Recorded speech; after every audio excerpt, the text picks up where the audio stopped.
अध्याय 8 भगवत प्राप्ति।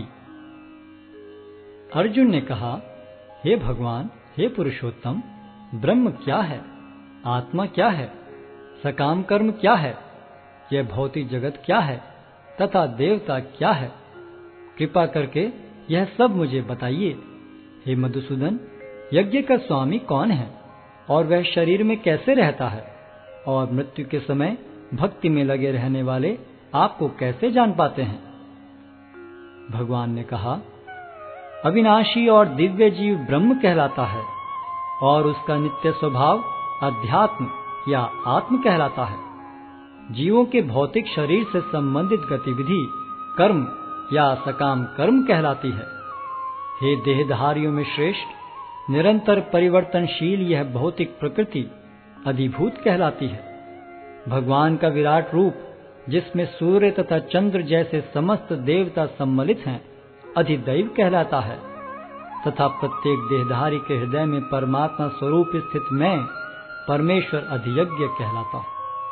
और जीवन के अंत में जो केवल मेरा स्मरण करते हुए शरीर का त्याग करता है, वह तुरंत मेरे स्वभाव को प्राप्त करता है, इसमें रंच मात्र भी संदेह नहीं है।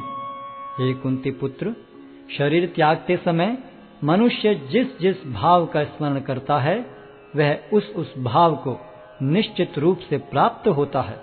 अतएव हे अर्जुन, तुम्हें सदैव कृष्ण रूप में मेरा चिंतन करना चाहिए और साथ ही युद्ध करने के कर्तव्य को भी पूरा करना चाहिए। अपने कर्मों को मुझे समर्पित करके तथा अपने मन एवं बुद्धि को मुझ में स्थिर करके तुम निश्चित रूप से मुझे प्राप्त कर सकोगे। हे पार्थ, जो व्यक्ति मेरा स्मरण करने में अपना मन निरंतर लगाए रखकर अविचलित भाव से भगवान के रूप में मेरा ध्यान करता है, वह मुझको अवश्य ही प्राप्त होता है।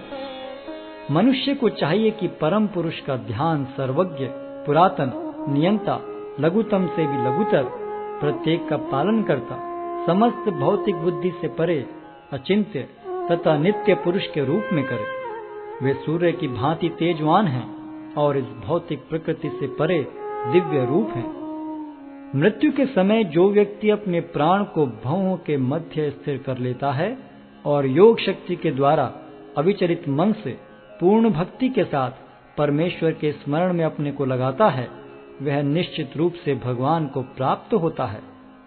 जो वेदों के ज्ञाता हैं, जो ओंकार का उच्चारण करते हैं और जो संन्यास आश्रम के बड़े बड़े मुनि हैं, वे ब्रह्म में प्रवेश करते हैं। ऐसे सिद्धि की इच्छा करने वाले ब्रह्मचर्य व्रत का अभ्यास करते हैं। अब मैं तुम्हें वह विधि बताऊंगा जिससे कोई भी व्यक्ति मुक्ति लाभ कर सकता है। इस योगाभ्यास में स्थित होकर तथा अक्षरों के परम संयोग यानी ओंकार का उच्चारण करते हुए यदि कोई भगवान का चिंतन करता है और अपने शरीर का त्याग करता है, तो वह निश्चित रूप से आध्यात्मिक लोकों को जाता है। हे अर्जुन, जो अनन्य भाव से निरंतर मेरा स्मरण करता है, उसके लिए मैं सुलभ हूँ, क्योंकि वह मेरी भक्ति में प्रवृत्त रहता है। मुझे प्राप्त करके महापुरुष जो भक्ति योगी हैं, कभी भी दुखों से पूर्ण इस अनित्य जगत में नहीं लौटते, क्योंकि उन्हें परम सिद्धि प्राप्त हो चुकी होती है। इस जगत में सर्वोच्च लोक से लेकर निम्नतर सारे लोक दुखों के घर हैं, जहाँ जन्म तथा मरण का चक्कर लगा रहता है। किंतु हे कुंती पुत्र, जो मेरे धाम को प्राप्त कर लेता है, वह फिर कभी जन्म नहीं लेता। मानवीय गणना के अनुसार 1000 युग मिलकर ब्रह्मा का एक दिन बनता है और इतनी ही बड़ी ब्रह्मा की रात्रि भी होती है। ब्रह्मा के दिन के शुभारंभ में सारे जीव अव्यक्त अवस्था से व्यक्त होते हैं और फिर जब रात्रि आती है तो वे पुनः अव्यक्त में विलीन हो जाते हैं। जब जब ब्रह्मा का दिन आता है तो सारे जीव प्रकट होते हैं और ब्रह्मा की रात्रि होते ही असहायवत विलीन हो जाते हैं। इसके अतिरिक्त एक अन्य अव्यक्त प्रकृति है जो शाश्वत है और इस व्यक्त तथा अव्यक्त पदार्थ से परे है। यह परा और कभी नाश न होने वाली है। जब इस संसार का सब कुछ लय हो जाता है, तब भी उसका नाश नहीं होता। जिसे वेदांती अप्रकट तथा अविनाशी बताते हैं, जो परम गंतव्य है, जिसे प्राप्त कर लेने पर कोई वापस नहीं आता, वही मेरा परम धाम है। भगवान जो सबसे महान है, अनन्य भक्ति द्वारा ही प्राप्त किए जा सकते हैं। यद्यपि वे अपने धाम में विराजमान रहते हैं, तो भी वे सर्वव्यापी हैं और उनमें सब कुछ स्थित है। हे भरत श्रेष्ठ, अब मैं तुम्हें उन विभिन्न कालों को बताऊंगा जिनमें इस संसार से प्रयाण करने के बाद योगी पुनः आता है अथवा नहीं आता।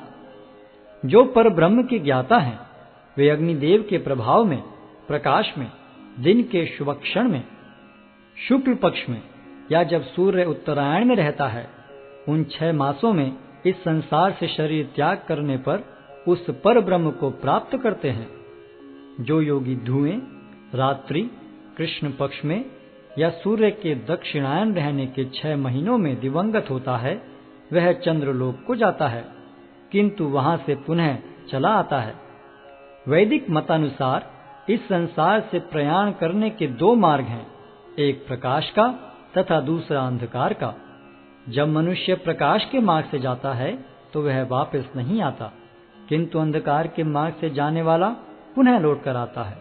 हे अर्जुन, यद्यपि भक्तगण इन दोनों मार्गों को जानते हैं, किंतु वे मोहग्रस्त नहीं होते, अतः तुम भक्ति में सदैव स्थिर रहो। जो व्यक्ति भक्ति मार्ग स्वीकार करता है, वह वेदाध्ययन, तपस्या, दान, दार्शनिक तथा सकाम कर्म करने से प्राप्त होने वाले फलों से वंचित नहीं होता।